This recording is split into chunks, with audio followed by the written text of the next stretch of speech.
नमस्कार दोस्तों, अहोई अष्टमी 2025 में अहोई अष्टमी का व्रत कब रखा जाएगा। तो 2025 में अहोई अष्टमी का व्रत 13 अक्टूबर दिन सोमवार को रखा जाएगा, जो कार्तिक मास के कृष्ण पक्ष की अष्टमी तिथि को अहोई अष्टमी का व्रत रखते हैं, जो माताएं अपनी संतान के दीर्घ आयु उज्जवल भविष्य के लिए यह व्रत किया करती हैं। तो इस वीडियो में हम संपूर्ण जानकारी जानेंगे कि सरल विधि से हम जो है वो अहोई अष्टमी की पूजा कैसे करें। तो चलिए बताते हैं आपको कि हमें सरल विधि से पूजा कैसे करनी है और नहाए खाए से लेके पारण तक के संपूर्ण नियम हम इसी वीडियो में जानेंगे। तो देखिए, अहोई अष्टमी का जो व्रत होता है वो कार्तिक मास की कृष्ण पक्ष की अष्टमी को रखा जाता है। तो नहाए खाए आपका जो है, जैसे आपका जो वो पड़ रहा है अहोई अष्टमी 13 को पड़ रहा है, तो नहाए खाए आपका 12 अक्टूबर को पड़ेगा। तो 12 अक्टूबर को दिन रविवार का दिन पड़ रहा है। तो रविवार के दिन बहुत से लोग ऐसे होते हैं जो बाल नहीं धोते हैं, लेकिन ऐसा कुछ नहीं है, रविवार को बाल धोया जाता है। वैसे तो देखिए, पति के व्रत में बाल नहीं धोया जाता है, लेकिन संतान के व्रत में, पुत्र से संबंधित जो भी व्रत होते हैं उसमें बाल धोया जाता है। तो आप चाहें तो, वैसे तो आपको क्योंकि अर्घ दिया जाता है इस व्रत में, कुछ लोग चंद्र भगवान को अर्घ देते हैं, कुछ लोग तारे को देखकर अर्घ देते हैं।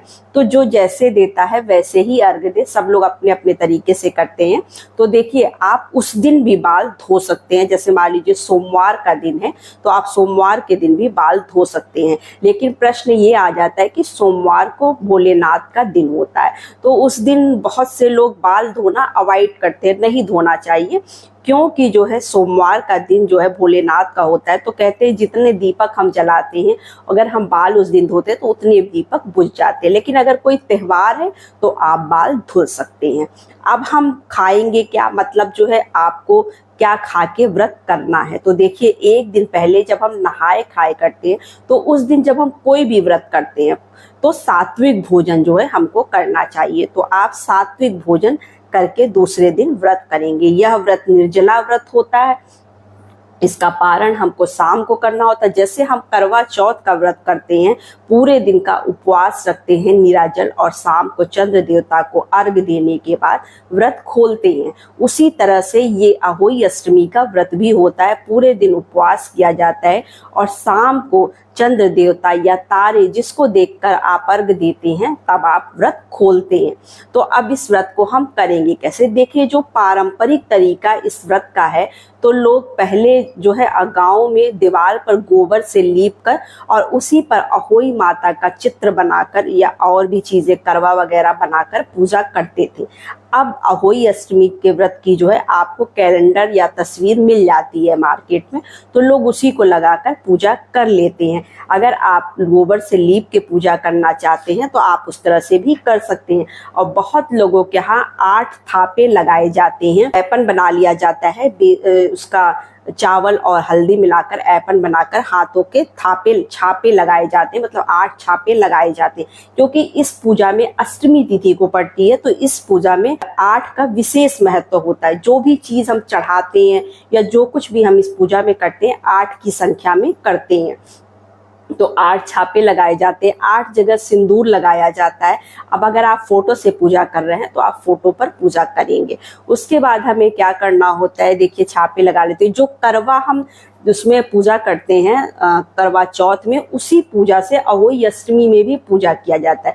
बहुत लोगों के 2 घड़ रखे जाते हैं, बहुत लोग करवा से ही पूजा करते हैं। जैसे हम लोग गोरखपुर लखनऊ वगैरह से हैं, तो हम लोग इधर की तरफ जो है वो करवे से पूजा किया जाता है। तो हम लोगों की जो शादी का करवा होता है उसी से हम करवा चौथ की पूजा भी कर लेते हैं, उसी से इसकी अहोई अष्टमी की पूजा भी करते हैं। तो अगर आप मिट्टी का करवा लाते हैं, अगर आपके यहाँ ऐसे पूजा किया जाता है, तो फिर आप मिट्टी का करवा दूसरा भी ला सकते हैं, या उसी करवे से आप फिर से जो करवा चौथ का पूजा आपने किया है उसका पानी पेड़ में डाल दीजिए और फिर से उसी करवे से पूजा कर सकते हैं। और नहीं तो फिर आप नए करवे से भी पूजा कर सकते हैं अहोई अष्टमी की।